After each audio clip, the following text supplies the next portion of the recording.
নমস্কাৰ বন্ধু বান্ধৱীসকল, স্বাগতম জনাইছোঁ জব নিউজ নামৰ এটি নতুন ভিডিঅ'লৈ।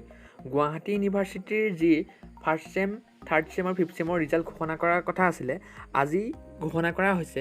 কোনকেইটা বিভাগত ঘোষণা কৰা হৈছে আৰু কোনকেইটা চেমৰ ৰিজাল্ট আজি ওলাইছে সেই সবিশেষ ভিডিঅ'টোৰ জৰিয়তে আলোচনা কৰা হ'ব। সেই ভিডিঅ'টো শেষলৈকে চাব আৰু যদিহে চেনেলটো ছাবস্ক্ৰাইব কৰা নাই, চেনেলটো ছাবস্ক্ৰাইব কৰি থ'ব। আহক আজিৰ এই ভিডিঅ'টো আমি আৰম্ভ কৰোঁ।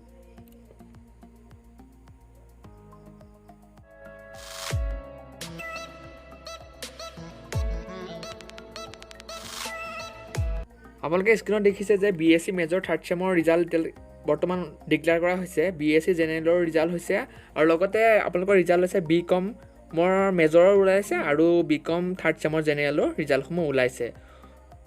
অতি সোনকালে যি আৰ্টছৰ ওলাবলৈ বাকী আছে, আৰ্টছৰখিনিও অতি শীঘ্ৰে ওলাব।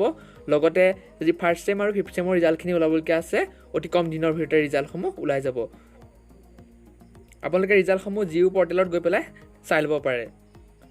এটা নটিচ দিয়া আছে যে TDC third sem result of BA will be declared on before 22 মে 2020। অৰ্থাৎ থাৰ্ড চেমৰ ৰিজাল্টখিনি 22 মে আগতে ঘোষণা কৰা হ'ব। আপোনালোকৰ নিজৰ ৰোল নম্বৰখিনি দি পেলাই আপোনালোকে ৰিজাল্টখিনি চাই ল'ব পাৰে। আজিলৈ ভিডিঅ'টো ইমানেই, ধন্যবাদ।